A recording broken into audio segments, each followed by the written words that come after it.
Sharing is Caring by Itslivybear, Chapter 27, Pepper is God! Izuku was kinda nervous, even if Aizawa wasn't mad at him. Due to Kaminari, Kirishima, Mina, and Zero messing around, the entire energy grid that UA was out save for the security. The only thing hooked up to the backup grid was down. About an hour before sundown, the day before school was supposed to start. Of course, many people had jumped at the idea of setting up a fort in the common room and having a big sleepover, and of course, 1B was invited as well to make things more exciting and promote inter-class unity. It was a ploy and a trick, and Izuku was well aware of the fact, but Hitoshi brought Pepper, the light of his life, so he wasn't about to say anything against it. Aizawa had just come back from talking to Power Loader and getting the symphosis on when the power might come back online. People being reduced to things with batteries, with Kaminari having 5 different charging cords sticking out of various orifices as recompense for what he did, and he did not look pleased.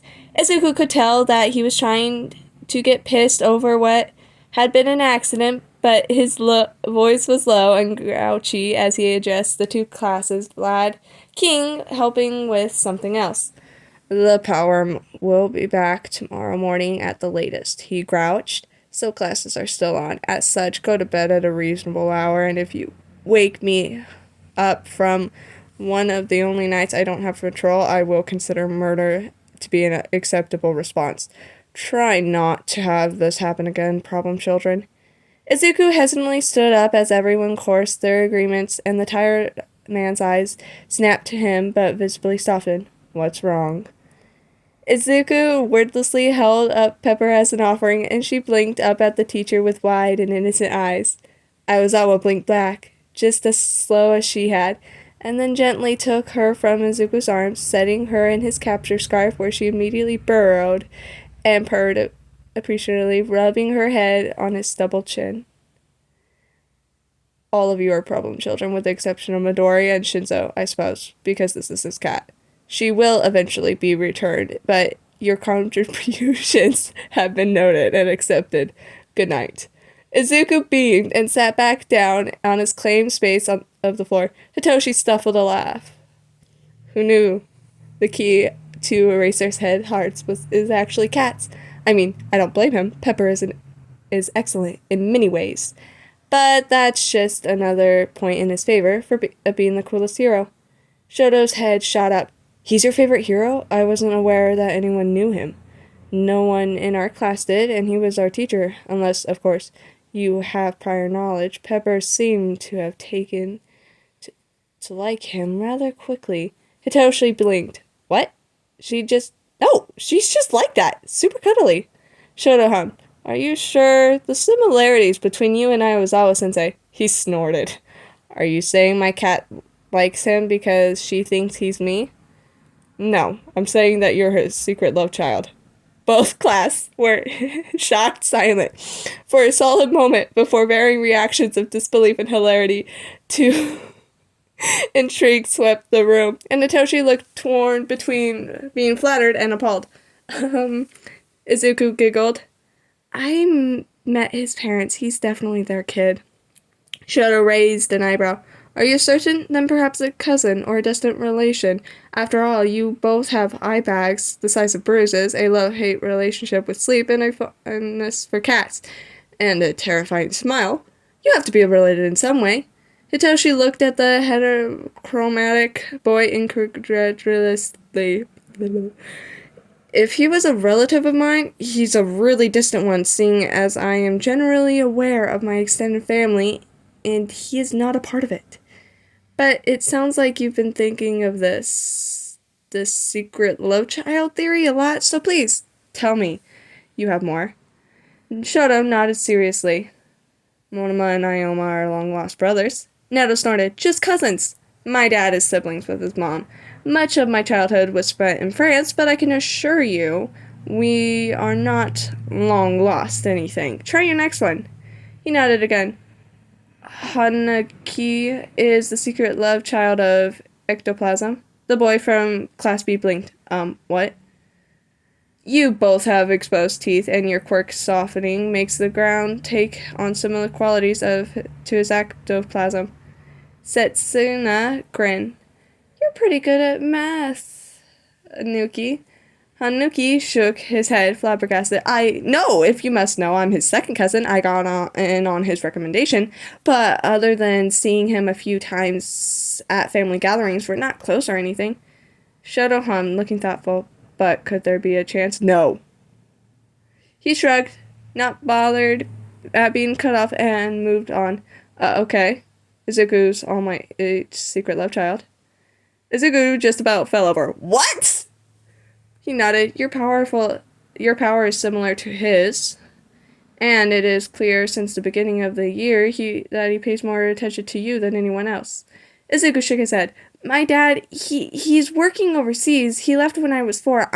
Was obsessed with All Might as a kid. I definitely wanted him to be my dad, but trust me, everyone would know if he was.